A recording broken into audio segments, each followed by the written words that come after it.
नमस्कार। प्रतिदिन दैनिक अखबार संपादकीय आईडियो में आपका स्वागत है। अब हेडलाइन सुनिए। डेटा सुरक्षा कानून लागू होने में बेवजह ही विलंब हो रहा है। दैनिक भास्कर। संपत्ति सृजन को मिले सम्मान। दैनिक जागरण। ट्रंप के नए तेवर से तकरार का आगाज। हिंदुस्तान। अब संपादकीय विस्तार से। डेटा सुरक्षा कानून लागू होने में बेवजह विलंब हो रहा है। दैनिक भास्कर। विराग गुप्ता सुप्रीम कोर्ट के वकील। रक्षा मंत्री राजनाथ सिंह ने कहा कि कथनी और करनी में बढ़ते फर्क की वजह से नेताओं पर भरोसा कम हो रहा है। संविधान की दुहाई देने वाले नेताओं के दौर में बीरबल की खिचड़ी बन रहा डेटा सुरक्षा कानून इसकी बड़ी नजीर है। यूपीए के समय 2010 इस बारे में शुरुआत हुई। एनडीए के पहले कार्यकाल में निजता के अधिकार पर सुप्रीम कोर्ट के 9 जजों का ऐतिहासिक फैसला आया। उसके 6 साल बाद एनडीए के दूसरे कार्यकाल में संसद से डेटा सुरक्षा कानून पारित हुआ। अब एनडीए के तीसरे दौर में डेटा सुरक्षा के ड्राफ्ट नियम जारी हुए हैं। संसद के जब नियम पारित होंगे उसके बाद कानून को लागू करने के लिए टेक कंपनियों को 2 साल का समय और मिलेगा। दूसरी तरफ 3 आपराधिक कानूनों और आपाधापी में पिछले साल 1 जुलाई से पूरे देश में लागू कर दिया गया। गृह मंत्री ने यूपी के मुख्यमंत्री को राज्य में नए कानूनों को लागू करने के लिए कहा है। क्या देश के सबसे बड़े सूबे में रद्द हो चुके पुराने आपराधिक कानूनों के भरोसे पुलिस एफआईआर और जांच हो रही है। डिजिटल उपनिवेशवाद के खतरों के खिलाफ 12 साल पहले दिल्ली हाई कोर्ट ने आदेश पारित किए थे, जिसमें उनमें डेटा के स्थानीयकरण जैसे मुद्दों पर स्वदेशी अर्थव्यवस्था के दबाव से काम हो रहा था। लेकिन साइबर जगत में बच्चों की सुरक्षा और टेक कंपनियों के जुर्माने और टैक्स की वसूली जैसे मुद्दों पर अमल नहीं हुआ। डेटा सुरक्षा कानून लागू नहीं होने के 3 बड़े भयावह परिणाम दिख रहे हैं। पहला, डेटा की नीलामी से साइबर अपराधों की बाढ़। दूसरा, बच्चों और युवाओं में बढ़ती मानसिक संघाड़, ब्रेन रॉट और अवसाद। तीसरा, डिजिटल कंपनियों के टैक्स की सही वसूली नहीं होने से अमीर गरीब की खाई का बढ़ना। डिजिटल कानूनों की कमी से बढ़ रही अराजकता के 3 और बड़े पहलू हैं। बच्चे। कानून के अनुसार 18 साल की बालिग उम्र के बाद ही ड्राइविंग लाइसेंस, मतदान और सिम कार्ड का अधिकार मिलता है।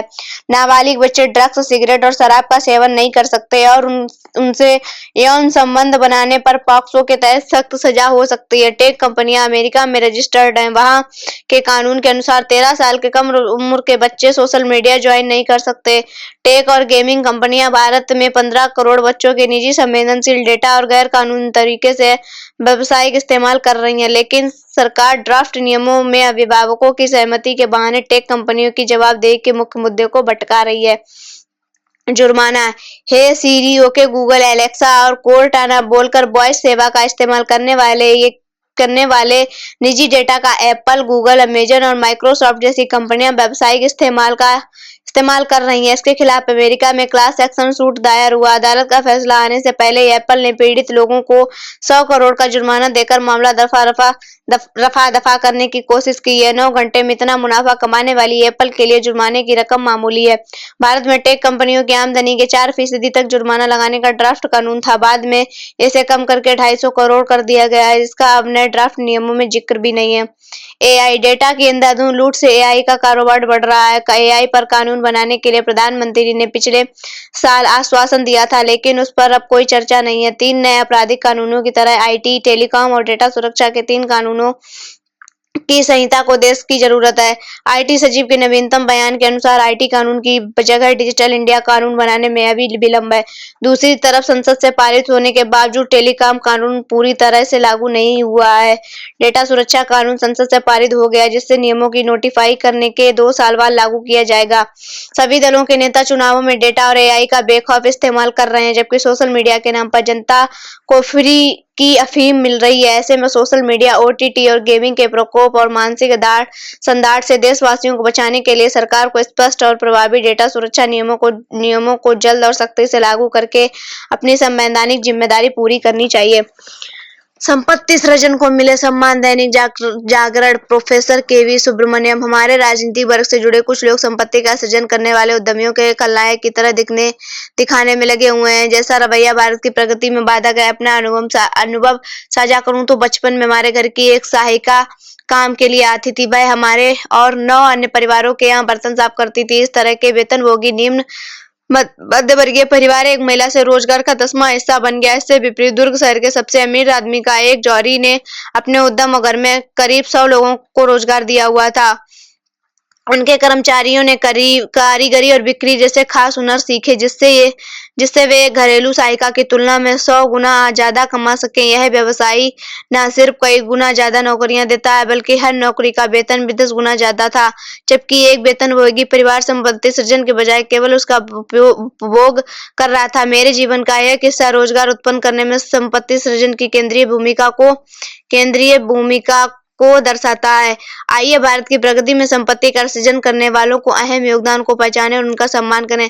साम्यवाद और समाजवाद जैसी बाहरी विचारधाराओं को ठुकराकर भारतीय सांस्कृतिक सोच को अपनाएं। हम सभी के लिए एक उज्जवल भविष्य सुनिश्चित करने के लिए आवश्यक है। आज के भारत में संपत्ति का सृजन करने वाले सिर्फ व्यवसाय नहीं कर रहे हैं अपितु वे एक विकसित भारत की नींव रख रहे हैं। ट्रंप के नए तेवर से तकरार का आगाज Hindustan. Harsh V Pant, professor, King's College London. America में राष्ट्रपति पद के शपथ ग्रहण से पहले डोनाल्ड ट्रंप जिस तरह के बयान दे रहे हैं उनसे पूरी दुनिया में हलचल मची है। पहले उन्होंने कनाडा को 51वां अमेरिका राज्य बनाने की इच्छा जताई, फिर ग्रीनलैंड पनामा नहर को हासिल करने की चाहत दिखाई और अब मैक्सिको की खाड़ी का नाम बदलकर अमेरिका की खाड़ी करने की बात कही है। उन्होंने अपना 9 सूत्रीय एजेंडा भी पेश किया है जिसमें अपनी तमाम योजनाओं का जिक्र किया है। हालांकि जब उनसे पूछा गया कि ग्रीनलैंड और पनामा को नहर को लेकर वह सैन्य कार्रवाई भी करेंगे तो उन्होंने साफ इनकार कर दिया। मगर कनाडा और मैक्सिको पर उन्होंने आर्थिक दबाव बनाने की बात जरूर कही जिससे वैश्विक कूटनीति को लेकर तमाम तरह की आशंकाएं पनपने लगी हैं।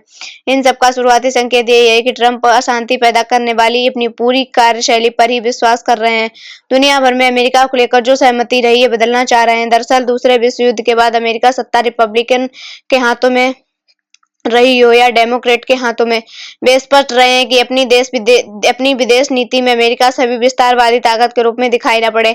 मगर डोनाल्ड ट्रंप के हालिया बयान अमेरिका की छवि के प्रतिकूल दिख रहे हैं। अपने पूर्ववर्ती राष्ट्रपतियों के उलट वह खुली धमकी देने में विश्वास करते दिख रहे हैं। हालांकि इस प्रयास में वे अमेरिका की वैश्विक छवि से भी खेल रहे हैं।